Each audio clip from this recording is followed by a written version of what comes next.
महाराष्ट्राचे माजी मुख्यमंत्री देवेंद्र फडणवीस हे मराठा विरोधी आहेत असा भासवण्याचा प्रयत्न महाराष्ट्रातील शरद पवार, काँग्रेस व उद्धव ठाकरे यांच्याकडून करण्यात येतो।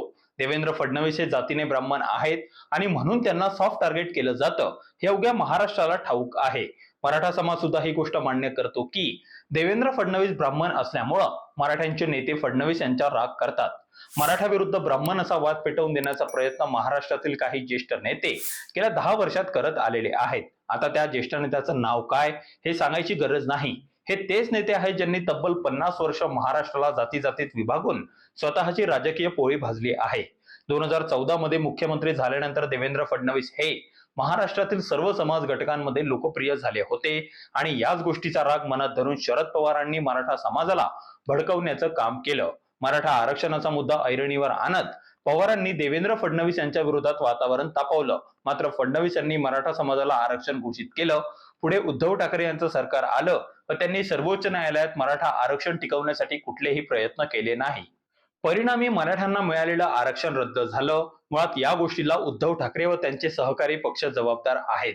मात्र त्याच मराठा विरोधी पक्षांकडून देवेंद्र फडणवीस यांची प्रतिमा मराठा विरोधी नेता अशी सांगण्यात येत आहे। देवेंद्र फडणवीस दिलेला शब्द पाळतात हे अवघ्या महाराष्ट्राला ठाऊक आहे। त्यांनी मराठा समाजाला आरक्षण देण्याची हमी दिली व मराठ्यांना आरक्षण मिळवून दाखवलं। 2019 मध्ये उद्धव ठाकरेंनी सरकार स्थापन केल्यानंतर मराठा आरक्षणाचा प्रश्न थंड बसत्यात गेला। उद्धव ठाकरे यांच्या निष्क्रियतेमुळे सर्वोच्च न्यायालयात मराठ्यांना मिळालेलं आरक्षण टिकू शकलं नाही, ज्यामुळे महाराष्ट्रात मनोज जरांगे यांच्या रूपाने आणखी एक मोठा मराठा नेता उदयास आला।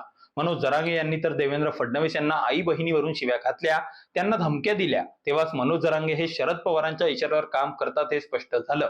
मुळात काँग्रेस व शरद पवारांनी त्यांच्या 70 वर्षाच्या सत्तेत कधीही मराठा आरक्षण पास होऊ द्यायचं नाही असा ठराव केला। देवेंद्र फडणवीस यांनी न केवळ मराठा समाजाला आरक्षण मिळवून दिलं, पण मराठा तरुणांना रोजगार व स्वयंरोजगाराच्या संधी उपलब्ध व्हाव्या या दृष्टीने सुद्धा काम केलं। मराठा व कुणबी विद्यार्थ्यांसाठी मोफत वसतिगृह देण्याची संकल्पना देवेंद्र फडणवीस यांनी मांडली, ज्याचा प्रचंड मोठा फायदा आज मराठा समाजाला होतो आहे।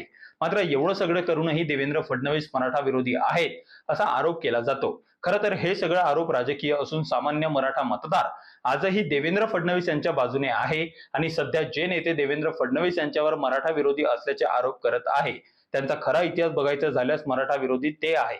मराठ्यांना ओबीसी मधून आरक्षण मिळवून देणार नाही असं वक्तव्य काही दिवसांपूर्वी शरद पवार यांनी केलं होतं।